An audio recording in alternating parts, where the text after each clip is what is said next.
Bienvenidas, abogadas, abogados en acción. Me da mucho gusto que se encuentren aquí en esta clase de Vive Derecho, que regularmente damos en esta Comunidad Jurídica de Abogados en Acción los días miércoles.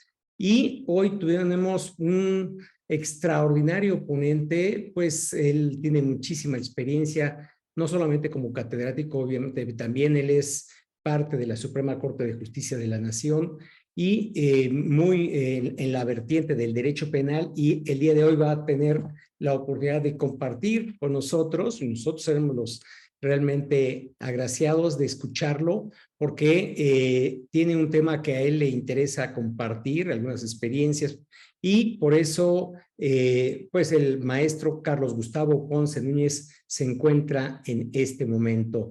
Él es licenciado en Derecho por la Universidad Nacional Autónoma de México y máster en Justicia Criminal por la Universidad Carlos III de Madrid. Cuenta también con estudios de posgrado en Derecho Constitucional e Internacional de los Derechos Humanos por la Universidad Complutense de Madrid y el Instituto de Investigaciones Jurídicas de la UNAM, así como estudios de especialización en interpretación y motivación de las decisiones judiciales, prueba testifical y razonamiento probatorio por la Universidad Girona.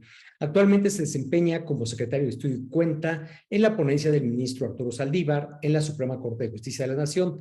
Asimismo, es profesor de Derecho Penal en la Universidad Iberoamericana.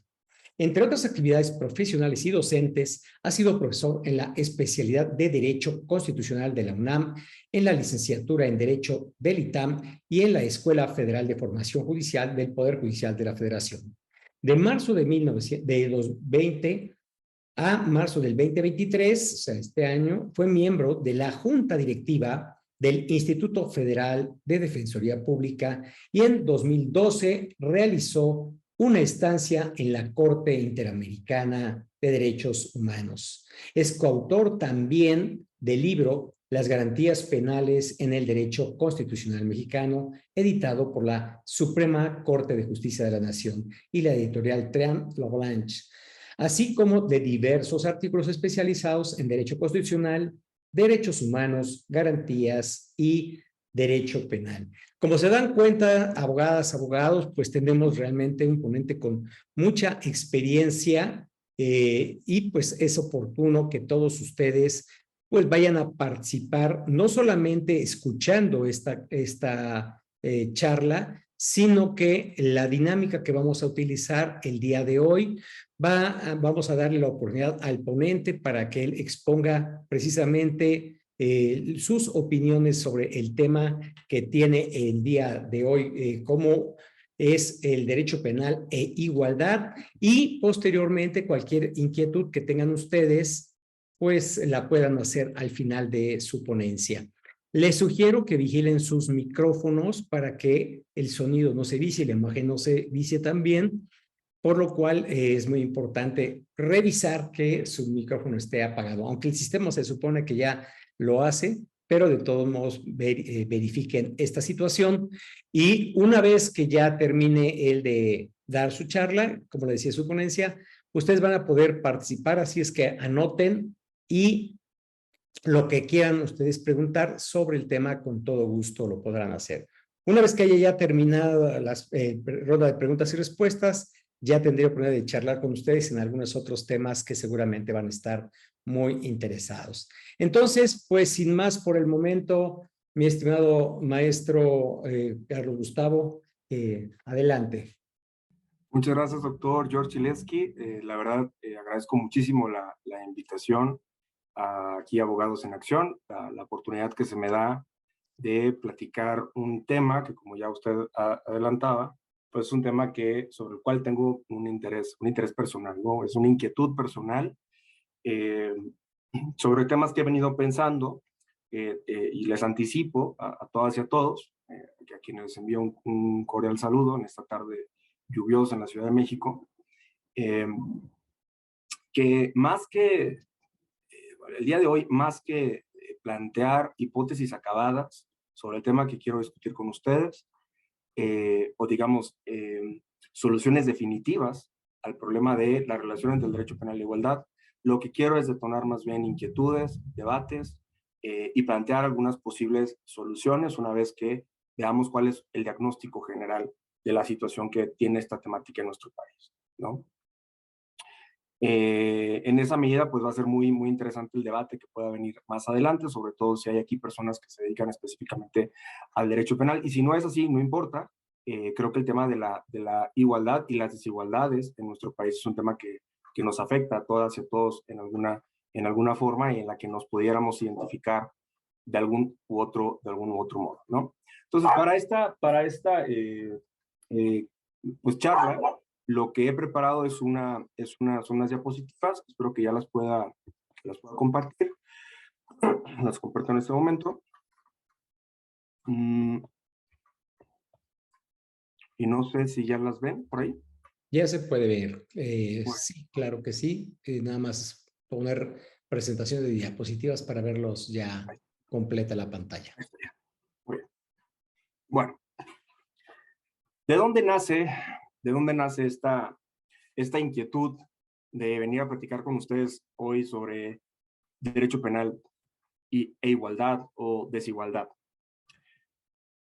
En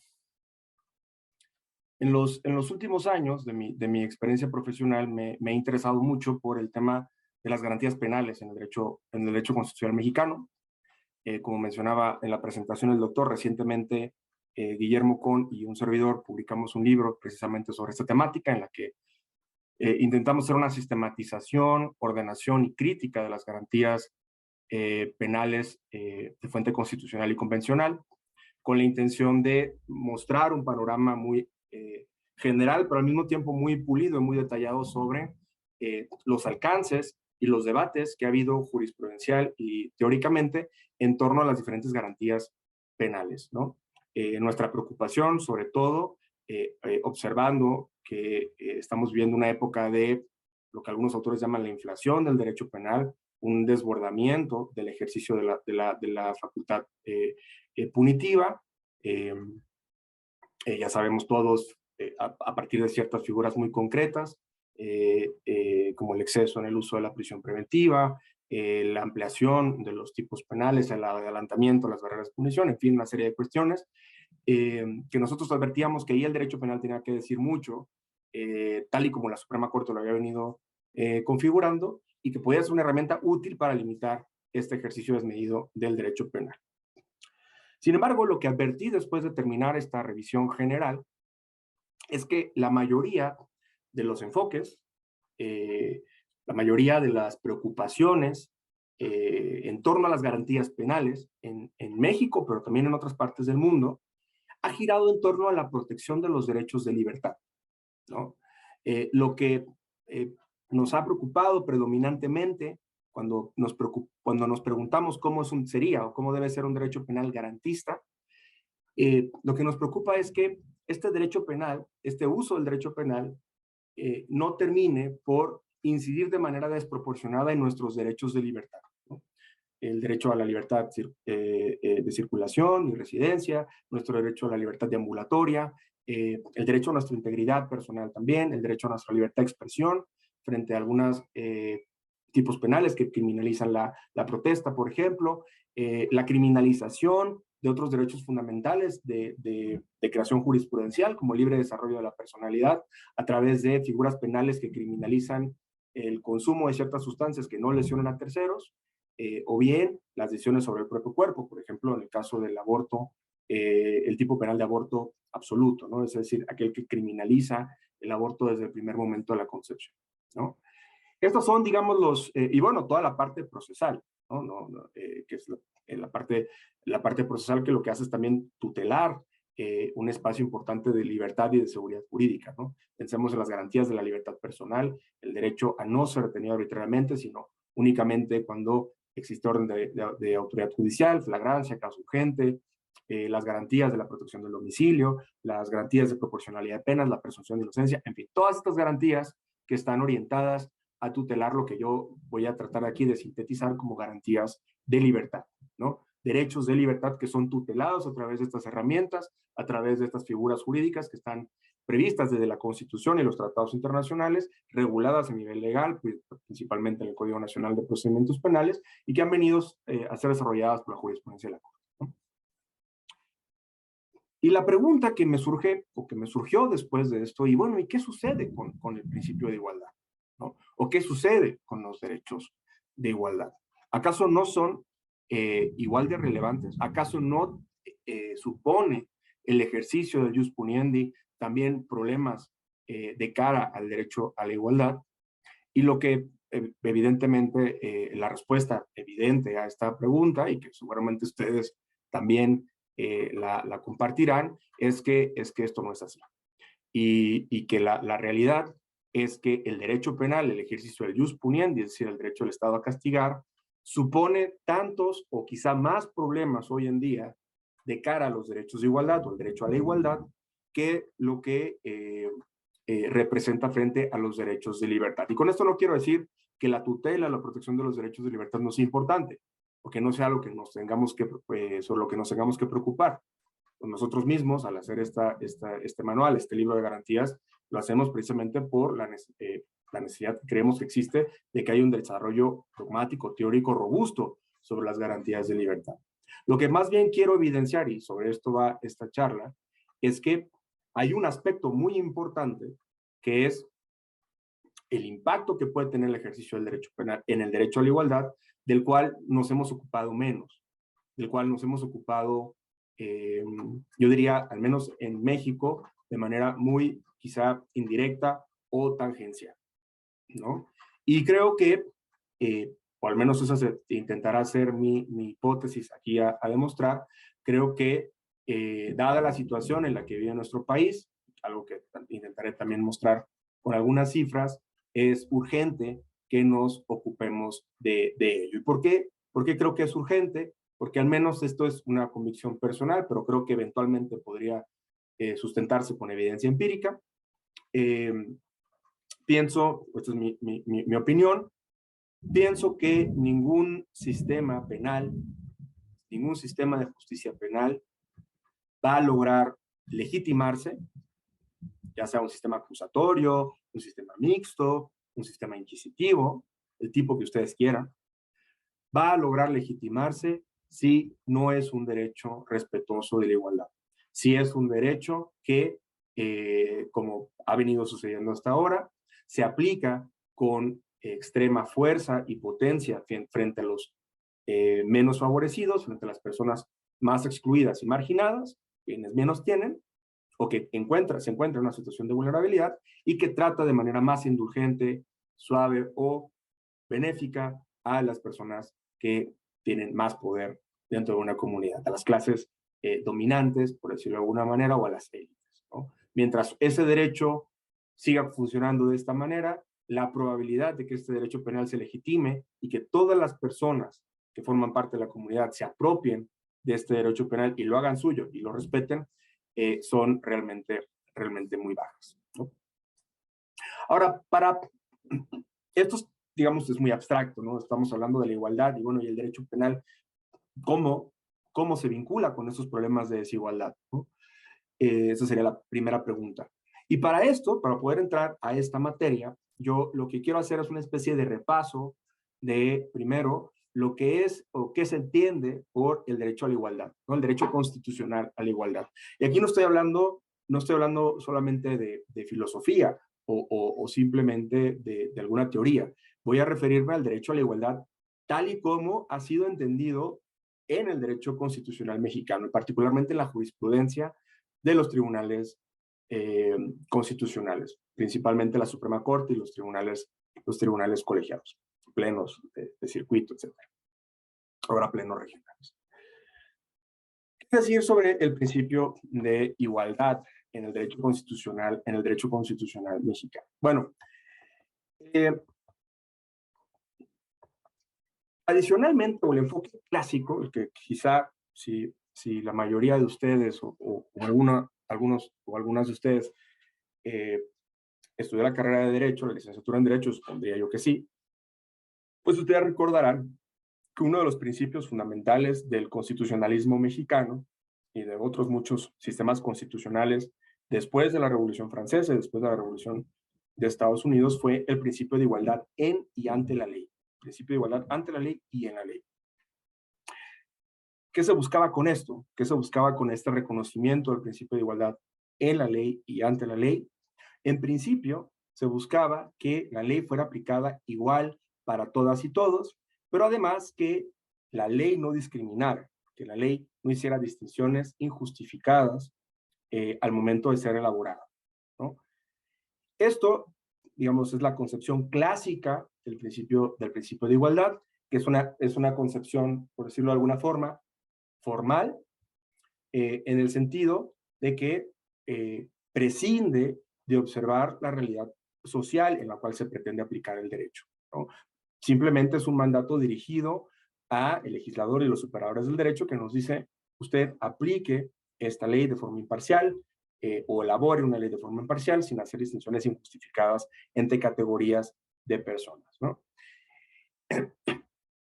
Y esto, digamos, es lo que se conoce, o lo que voy a tratar de llamar aquí, siguiendo algunos autores, particularmente al profesor José Luis Caballero y Ricardo Robles, que escribieron un artículo muy interesante sobre las diferentes concepciones de igualdad en la jurisprudencia mexicana. Esto, digamos, es lo que se conoce como la vertiente formal. Se identifica también como el principio de no discriminación, ya sea directa o indirecta. Digamos, desde esta primera concepción, que es la que predominó durante mucho tiempo, sobre todo durante eh, eh, el auge del Estado liberal, o predominantemente liberal, lo que importaba, insisto, era que la ley no se aplicara o no hiciera distinciones irrazonables, es decir, distinciones no justificadas entre categorías de personas.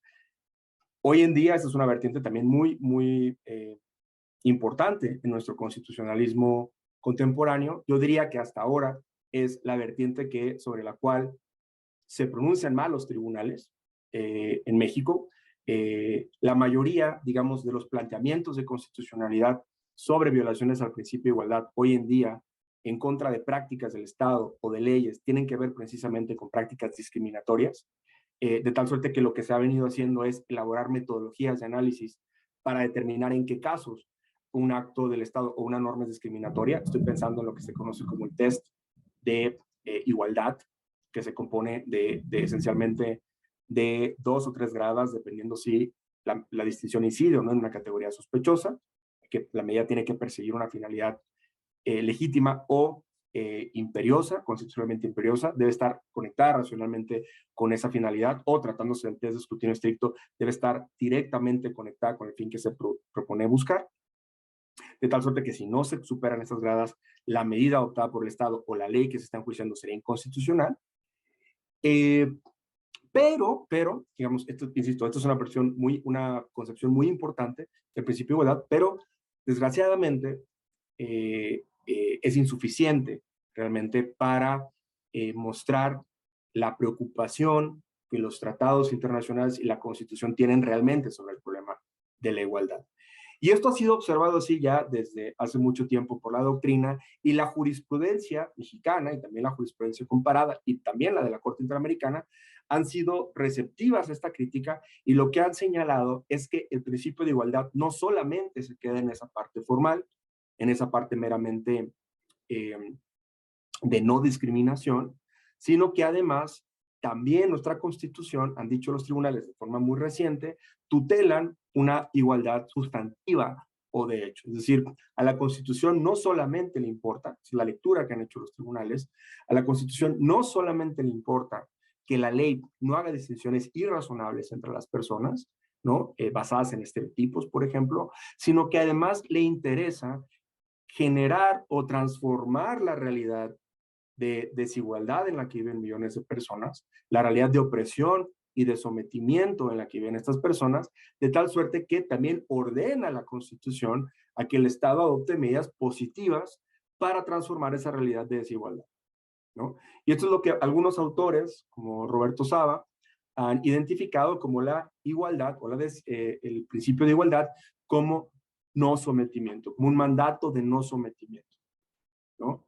Lo que la Constitución también tutela es, insisto, o busca tutelar, es que se erradiquen las situaciones de desigualdad histórica en la que han vivido de forma sistemática, principalmente determinados grupos desprotegidos, ¿no? Pensemos, por ejemplo, en nuestra región, en el caso de los pueblos y las comunidades indígenas y afromexicanas. Pensemos también en el caso de las mujeres durante mucho tiempo que se vieron excluidas expresamente de determinadas posibilidades y determinados derechos. En algunos casos, los niños, niñas y adolescentes que también suelen encontrarse en situación de vulnerabilidad. Para efectos de esta plática va a ser muy importante también las personas que se encuentran en una situación socioeconómica vulnerable, las personas extranjeras, etcétera, ¿no? No basta, digamos, desde esta perspectiva, el derecho constitucional hoy en día entiende que el derecho positivo y las prácticas de las autoridades no pueden ser ciegas a la realidad a la cual se pretende aplicar, sino que se parte de la premisa de que hay una realidad previa a ese derecho que es injusta, que es desigual, que está estructurada a partir de relaciones de opresión y de desigualdad, que el derecho, a partir de un principio de dignidad humana fuerte, pretende transformar a fin de generar una mayor igualdad y por lo tanto una mayor autonomía diversificada entre todas y todos los integrantes de la comunidad, ¿no? Y no solamente eso, recientemente, esto todavía no es motivo de reconocimiento jurisprudencial, pero me parece muy importante, algunos autores como los que les mencionaba, José Luis Caballero y Ricardo Robles, recientemente, ahora en 2022, en un artículo sobre este tema, plantean la necesidad de reconocer una nueva vertiente, una tercera vertiente del principio de igualdad, que tiene que ver con la igualdad socioeconómica, ¿no? Ya no solamente es esta necesidad de revertir situaciones de desigualdad respecto de grupos históricamente discriminados, sino que el Estado también debería adoptar todas las medidas necesarias en el ámbito de sus competencias para poder generar una igualdad socioeconómica transversal y universal entre todas y todos los ciudadanos del Estado, ¿no? Las personas sujetas a la jurisdicción del Estado. Entonces, digamos, este es, digamos, el panorama actual, el estado de cosas sobre qué se entiende hoy en día por el principio de igualdad y no discriminación, tanto jurisprudencial como dogmáticamente. Yo les decía, esto no es una mera digamos, entelequia o simplemente una propuesta de buena fe desde la filosofía, sino que es jurisprudencia, ¿no? Esto es doctrina jurisprudencial de la Suprema Corte y de los tribunales, ¿no? Aquí les comparto algunas tesis de la Suprema Corte en donde se han reconocido al menos estas dos primeras vertientes, la vertiente formal del principio de igualdad y la vertiente sustantiva o de hecho del principio de igualdad, las cuales son ambas son justiciables, es decir, pueden ser alegadas ante los tribunales, específicamente los tribunales de constitucionalidad, cuando consideremos que hay prácticas o normas que están vulnerando u omisiones incluso del Estado que están vulnerando este deber de generar una igualdad de hecho, ¿no? Aquí les pongo, por ejemplo, un extracto de estas tesis que dice la Suprema Corte, con todas sus letras, que el derecho humano y la igualdad jurídica no solamente tiene una faceta o dimensión formal o de derecho, sino también una de carácter sustantivo o de hecho, la cual tiene como objetivo, dice la Corte, remover y o disminuir los obstáculos sociales, políticos, culturales, económicos o de cualquier otra índole que impiden a ciertas personas o grupos sociales gozar o ejercer de manera real y efectiva sus derechos humanos en condiciones de paridad con otro conjunto de personas o grupo social. Fíjense ustedes cómo aquí la Corte, con todas sus letras, reconoce esta segunda vertiente del derecho a la igualdad como una igualdad sustantiva, una igualdad de hecho, una igualdad material, o si quieren ustedes, una igualdad entendida como un principio de no sometimiento, ¿no? De no opresión. Bueno, este es, digamos, el estado de cosas teórico sobre el principio de igualdad, ¿no? Y ahora lo que quisiera es que nos preguntáramos, digamos, adentrarnos en la cuestión ya, digamos, de cifras, ¿no? De hechos. ¿Por qué puede ser, digamos, por qué sería relevante preguntarnos hoy en el año 2023 sobre la importancia del principio de igualdad y no discriminación en estas dos vertientes al menos, ¿no? Porque es importante que como operadores del derecho, como juristas, como ciudadanas y como ciudadanos, reflexionemos en torno al nivel de cumplimiento que tiene este principio en nuestras sociedades contemporáneas. Y para eso me gustaría que echáramos un vistazo a las cifras, ¿no? A los datos duros de la situación de la igualdad y la desigualdad en el mundo y particularmente en México. Para eso me voy a basar en un informe de la organización Oxfam de este año, recientemente publicado, en donde nos da unas cifras que a mí me parecen muy, muy interesantes, pero también que pueden ser muy alarmantes, ¿no? Fíjense ustedes que en 2014, según este informe, solamente 85 personas alrededor del mundo poseían la misma riqueza que la mitad de la población mundial, ¿no? Y para 2015 esto se redujo, es decir, para 2015 solamente 80 personas acaparaban la misma riqueza, el mismo nivel de riqueza, de recursos, que la mitad de la población mundial. Esta organización también identificó que desde el año 2020, el 1% más rico de la población ha acaparado, tan solo el 1%, ha acaparado casi 2/3 partes de la riqueza que fue generada en el mundo. Es decir, más del 60%, lo que representa el doble de lo que acaparó el 99% de la población restante.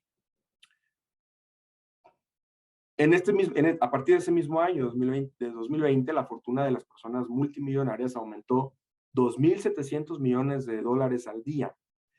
Mientras que a ese mismo ritmo, en ese mismo tiempo, 1.700 millones de personas trabajadoras, lo que representa más de la población total de India, uno de los países con mayor población en el mundo, obtuvo salarios que crecieron menos o por debajo de la inflación, ¿no? Fíjense ustedes la disparidad.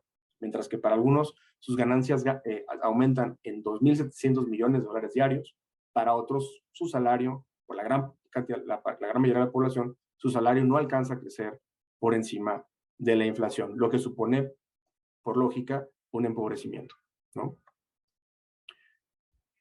Esta organización también advirtió que si se aplicara un impuesto a la riqueza de tan solo el 5% a las personas multimillonarias, podrían recaudarse 1.7 billones de dólares anuales, con lo cual podríamos sacar a 2.000 millones de personas, es decir, casi un cuarto de la población mundial, de la pobreza, con tan solo un 5% de impuesto a la riqueza.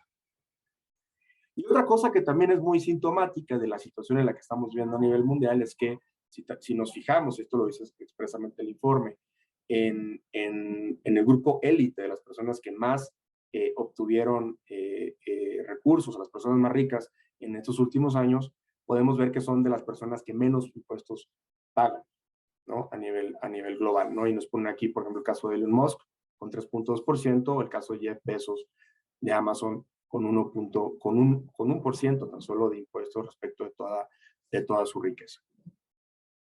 Ahora, ¿qué pasa en el caso de México? ¿Cómo está la situación de la desigualdad en México? De acuerdo también con esta organización, en un informe que preparó Gerardo Esquivel en el año 2015, se estima que más del 50%, más de 50 millones de personas, arriba de los 53 millones de personas, están viviendo en situación de pobreza. Esto es una cifra alarmante si se considera que por esos años la población mundial rondaba los 120 millones de personas aproximadamente.